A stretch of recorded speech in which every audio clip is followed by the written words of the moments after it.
자, 이제 월드컵 16강도 딱 두 경기 남았습니다. 오는 새벽 1시 아르헨티나와 이집트, 메시 대 살라의 대결이 있고, 새벽 5시에 스위스와 콜롬비아가 마지막 16강 대진입니다. 여기서 이긴 팀들끼리 붙다 보니까 8강 대진마다 같은 날 경기를 하는 것 같은데요. 지금까지의 16강 경기들을 한번 살펴보겠습니다. 일단 월드컵 16강쯤 되니까 드는 생각은 큰 이변은 없다는 느낌입니다. 혼란이 이끄는 노르웨이가 브라질을 꺾고 8강에 진출한 게 이변이라면 이변이지만 브라질이 생각보다 훨씬 더 못했고 혼란이 생각보다 훨씬 더 세더라고요. 그리고 전통적으로 노르웨이가 브라질한테 매우 강했습니다. 그리고 잉글랜드는 한 명이 퇴장당하고도 개최국 멕시코를 최종 3대2로 격파하고 8강에 오르는 기염을 토했습니다. 한 명 부족한데도 끝까지 버티는 모습이 뭔가 선수들의 각오가 남다른 듯합니다. 이번에야말로 우승하겠다는 의지였는데 그러려면 먼저 혼란의 노르웨이를 꺾어야 됩니다. 솔직히 브라질 센터백들이 나쁘지 않거든요. 마갈량이스는 아스날 소속으로 프리미어리그 우승, 마르키뉴스는 PSG 소속으로 챔피언스리그 우승, 전 세계에서 손꼽히는 센터백 조합입니다. 근데 혼란을 못 막았단 말이죠. 센터백만 보면 오히려 잉글랜드가 브라질보다 조금 더 약해 보이는 감이 있습니다. 직전 경기 기준에 잉글랜드 센터백은 에즈리 콘사와 마크 게이입니다. 콘사는 아스톤빌라 소속이고 게이는 크리스탈 팰리스에 오래 있다가 올해 초에 맨시티로 이적을 했는데요. 혼란과 같은 프리미어리그 소속이다 보니까 혼란을 많이 만나봐서 유리하다고 해야 할지 아니면 혼란이 프리미어리그 득점왕을 3번이나 한 이유를 보여줄 거라고 해야 할지 많이 헷갈리긴 합니다. 노르웨이와 잉글랜드의 16강전 경기는 다른 컨텐츠로 따로 다뤘으니까 더 자세한 얘기는 그 영상들을 참고해주세요. 프랑스 대 파라과이의 16강 대진에서는 프랑스가 1대 0으로 승리했는데 경기가 끝난 이후에 문제가 터졌습니다. 파라과이의 한 국회의원이 음바페를 향해서 SNS로 차별적인 발언을 쏟아낸 건데요. 경기가 종료된 이후에 음바페가 파라과이의 골키퍼와 악수를 하지 않았다면서 음바페를 향해서 모욕적인 말을 했습니다. 이 야만인은 글 쓰는 법조차 배우지 못했다. 그는 모유 대신 코코넛을 빨고 자랐으며 그가 평생 들어본 가장 유식한 존재는 침팬지였을 것이다. 오를란도 힐은 그에게 가운데 손가락을 날렸어야 했다. 프랑스인 행세를 하는 식민지 출신 카메룬인 앙심을 품은 졸부 오만하고 못생긴 자라면서 상상도 못할 창의적인 욕설을 날렸습니다. 안 그래도 파라과이는 경기 후반에 대놓고 더티 플레이를 하면서 전 세계 축구 팬들의 눈총을 받았는데요. 한 나라의 상원 의원이라는 사람이 공개적으로 SNS에 이런 차별적인 발언을 쏟아내니까 파라과이에 대한 이미지가 완전 날아갔을 겁니다. 게다가 그 욕설의 상대방이 프랑스 주장이자 레알 마드리드 에이스인 음바페. 전 세계 축구 팬들이 난리 날만 하죠. 이에 대한 해외 팬들의 댓글을 전해드리고 싶은데 번역을 해보니까 말 그대로 그냥 쌍욕들이 많아서 그대로 전달해드릴 수가 없습니다. 아무래도 이 사람이 먼저 원색적인 비난으로 음바페를 욕했던 거다 보니까 이 사람도 그 정도로 욕을 먹고 있습니다. 음바페도 이 발언을 보고 참지 못했는지 공식적으로 이 상원 의원을 비판했습니다. 셀레스테 아마릴라 여사, 당신은 비열한 여성이며 그 직책을 맡을 자격이 없다. 당신은 이번 대회 내내 열정과 명예를 다해 땀 흘려온 파라과이를 대표하지 않는다.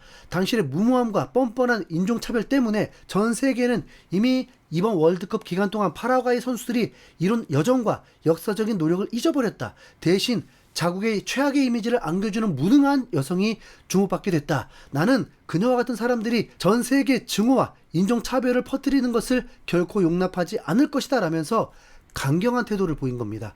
음바페로서는 당연한 반응이죠. 그냥 경기에서 이겼을 뿐인데 욕먹은 거니까요. 근데 이 상원 의원은 사과를 하는 게 아니라 추가적으로 또 음바페를 공격합니다. 도대체 왜 이러는지 모르겠습니다. 원래 음바페는 이런 월드컵이 열리기 전까지 이미지가 그렇게 좋은 선수가 아니었거든요. 레알 마드리드로 이적한 후에 우승도 계속 놓치고 활동량도 낮아서 축구 팬들이 음바페를 의심하고 있었습니다. 공교롭게도 원 소속팀이던 파리 생제르맹은 음바페 없이 챔피언스리그 2연패를 했다 보니까 더 많은 비판을 받았죠. 근데 월드컵 한방에 여론이 뒤집혔습니다. 프랑스 국대에서는 진짜 완전 날아다니면서 메시, 혼란과 함께 벌써 7골에 터뜨렸고 경기력도 매우 좋습니다. 게다가 이런 억울한 일까지 겪으면서 음바페에 대한 여론은 완전히 반전됐습니다. 이거 말고도 프랑스 대 파라과이 경기에 대한 또 하나 비하인드 스토리가 있는데요. 파라과이가 엄청난 더티 플레이를 했음에도 프랑스 선수들이 꿈쩍도 하지 않은 이유가 선수들의 인터뷰로 밝혀진 겁니다. 맨시티 소속의 프랑스 선수 셰르키는 우리는 이런 상황에 대비하고 있었다.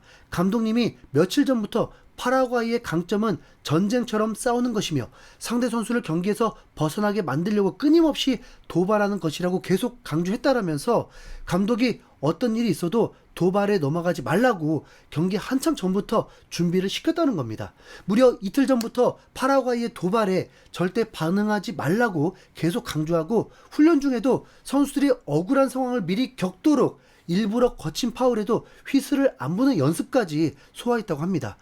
또 경기 중에 있었던 하이드레이션 브레이크 때도 반복해서 절대 흥분하지 말고 침착하라는 지시로 선수들을 안정시켰다고 합니다. 데샹 감독에 대해서도 말이 많았는데 이 정도면 명장 인정해야겠는데요. 네. 또 하나 화제가 됐던 경기는 바로 개최국 미국과 벨기에의 16강 대결입니다. 이 대결이 화제가 된 이유도 축구가 아니라 정치적인 개입 때문이었는데요. 다름이 아니라 32강에서 레드카드를 받고 한 경기 출장 정지 징계를 당한 미국 선수가 트럼프 대통령의 개입으로 징계가 풀려서 이 경기에 출전하게 된 겁니다.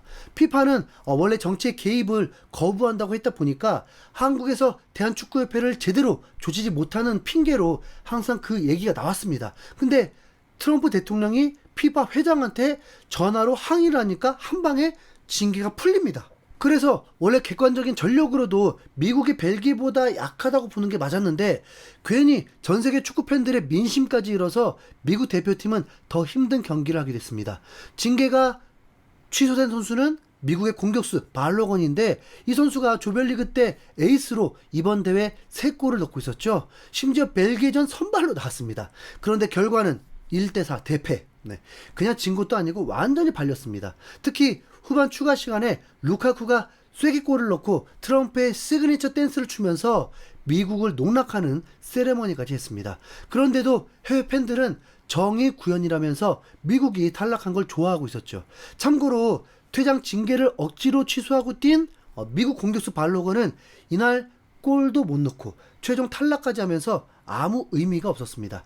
그냥 벨기에 선수들 승부욕만 높아지고 공공의 적이 됐을 뿐입니다.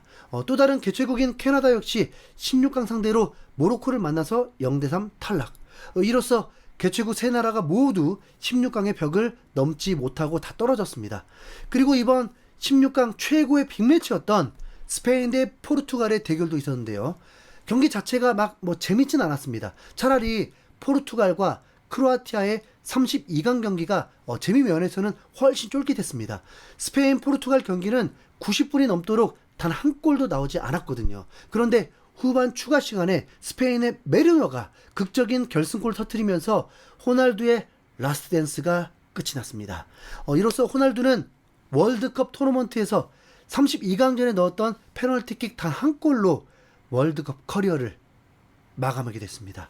호날두의 탈락이 확정된 이후에 펼쳐지는 아르헨티나 대 이집트전 때 메시가 과연 몇 골이나 넣을지 궁금해집니다. 위로 갈수록 재밌어지는 이번 월드컵 8강 소식도 꾸준히 전해드리겠습니다. 이상 흰수염 고래였습니다. 감사합니다.